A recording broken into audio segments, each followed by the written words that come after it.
Before I begin my main argument today, I'd like you all to indulge me for a second in a small thought experiment. I want you all to imagine that tomorrow morning, when you looked in the mirror, the person you saw was not who you knew yourself to be. How would you feel? Scared? Alone? Like you're going through something that other people don't understand?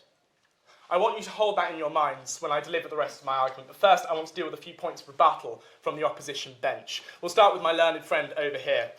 Firstly, I want to clarify the frankly blatant misuse of Starmer's comments about women having penises. There are two concepts of gender identity. We need to talk about your gender identity and your sex. When Mr. Starmer refers to women having penises, he is referring to the gender identity of being a woman, which does not have any relation to your sex organs. And I felt that was something that really needed to be added to that side of the argument.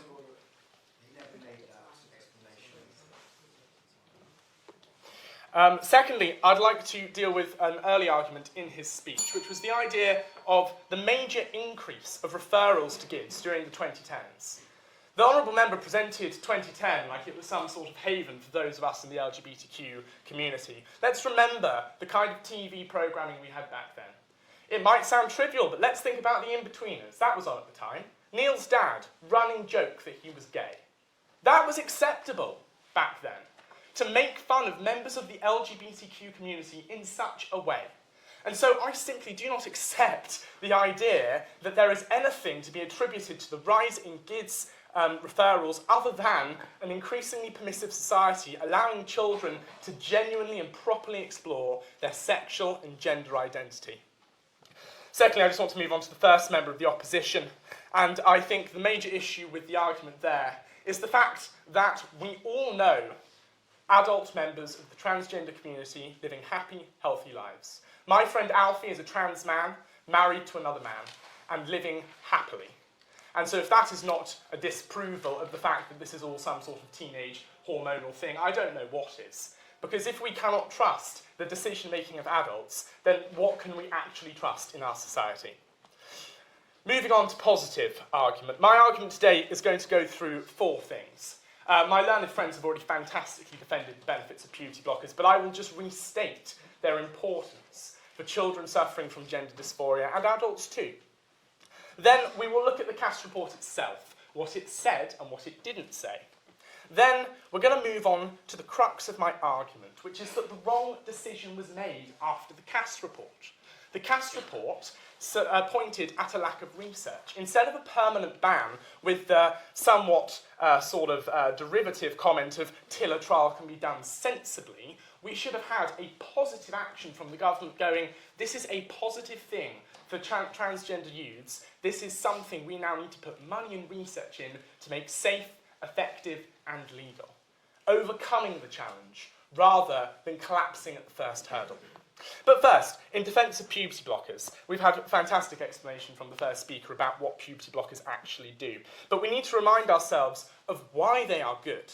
They can be immensely beneficial for children and adults with gender dysphoria. 2015 review found that behavioural and emotional problems and depressive symptoms decreased, while general functioning improved significantly during puberty suppression.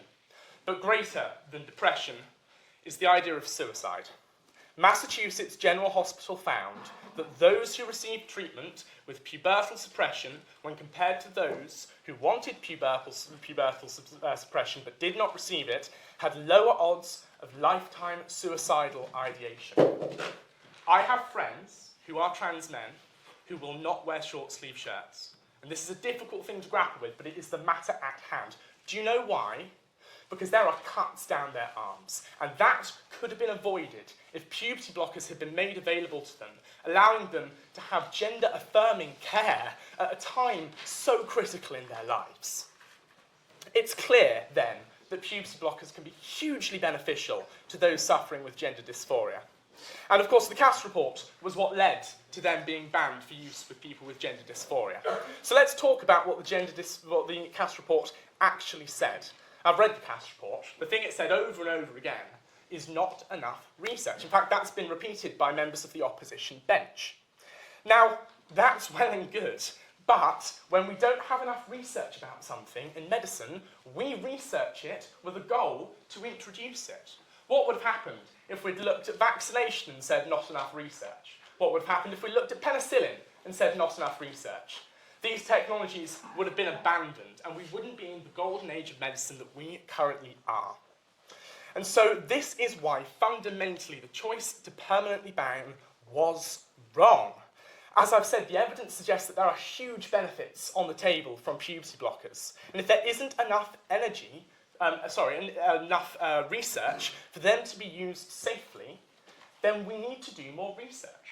As of July this year, you currently cannot get puberty blockers for gender dysphoria, except for one way, which is through a clinical trial planned of puberty blockers.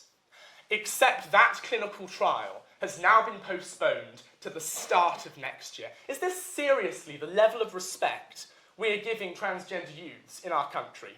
We tell them that often vital, and as I proved earlier, life-saving medication is now not available due to bureaucratic delay? I find that outrageous. There should be budgeting and money put into the safe research of puberty blockers, because these are a tool which can save lives and help children have that time to think about their gender identity, their sexual identity, and decide if they want to then go into gender-affirming care, including hormone treatment. So why am I insisting they should be reintroduced? I want to make it clear, and I want to make the case for the proposition clear here. We're not particularly, although we dispute some of its terms, saying that you need to throw the Cass report out the window to vote for the opposition. What we are saying is that it has been addressed incorrectly. That if you believe that puberty blockers are a positive thing, if you believe that they can be helpful, you should not look at the hurdle that is the Cass report and decide that this is the end. You should decide to fight for their safe reintroduction in the NHS, whatever that takes. And that is what the opposition simply do not provide you with. They aren't looking to the future. We are a proposition of positive argument, explaining how we can make medicine better, whereas they are simply regressive and stuck in the past. If we took their attitude to all medical care, we would never have advanced past leeches and amputation without any sort of treatment. We are proposing a future. They are stuck in the past. I yield my time to the chair.